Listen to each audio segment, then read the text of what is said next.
পুরাণের আজকের এপিসোডে দেখানো হয়েছে মহারাজের বন্ধুরা পূজাকে একটা উপহার দেয়। পূজা বলে, শুধু কি এটা আমার জন্য? বন্ধুরা বলে, না না বৌদি, তোমার দেবেরও আছে। এরপরেই তারা মহারাজের হাতে একটা উপহার দেয়। উপহার পেয়ে মহারাজ তো দারুণ খুশি। মহারাজ তার বন্ধুদের বলে, এই একটা জিনিস কিন্তু ভালো হলো, বিয়ে করলাম বলে আজ তোদের কাছ থেকে একটা উপহার পেলাম। মহারাজের আরেকজন বন্ধু বলে, কেন রে, আমরা কি তোকে কখনো কিছু দেই না নাকি? মহারাজ বলে, হ্যাঁ দিস তো, তোরা সকলে মিলে আমাকে মাথা ব্যথা দিস। এরপরেই বন্ধুদের মধ্যে চলতে থাকে হাসি তামাশা। পূজা তখন দূরে দাঁড়িয়ে ভাবতে থাকে, গুন্ডাটার মন মনে হয় ভালো হয়েছে। বাড়িতে ফিরলেই আমি ওর কাছে সব কিছু জানতে চাইবো। আজ রাতে আমাকে সব কিছু জানতে হবে, আর ওনাকে সেটা বলতেই হবে। এরপরেই দেখা যায় মহারাজের বাবা ড্রয়িং রুমে বসে হিসাব করছেন।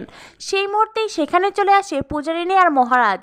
পূজা মহারাজকে দেখে মহারাজের বাবা বলেন, এই দাঁড়া দাঁড়া, এক মিনিট দাঁড়া, তো ওখানেই দাঁড়াবি।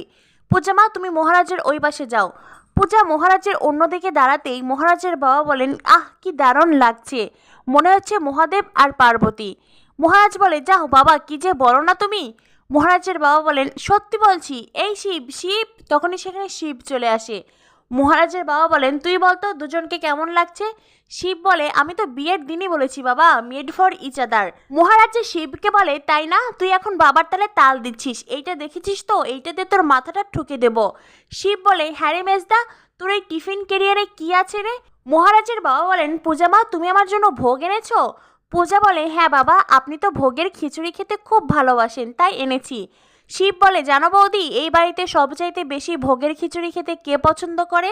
মহারাজের বাবা বলেন, আমি। শিব বলে, এই বাড়িতে বাবার চাইতেও যদি কেউ ভোগের খিচুড়ি খেতে পছন্দ করে, সে হলো তোমার বর বাবাজি।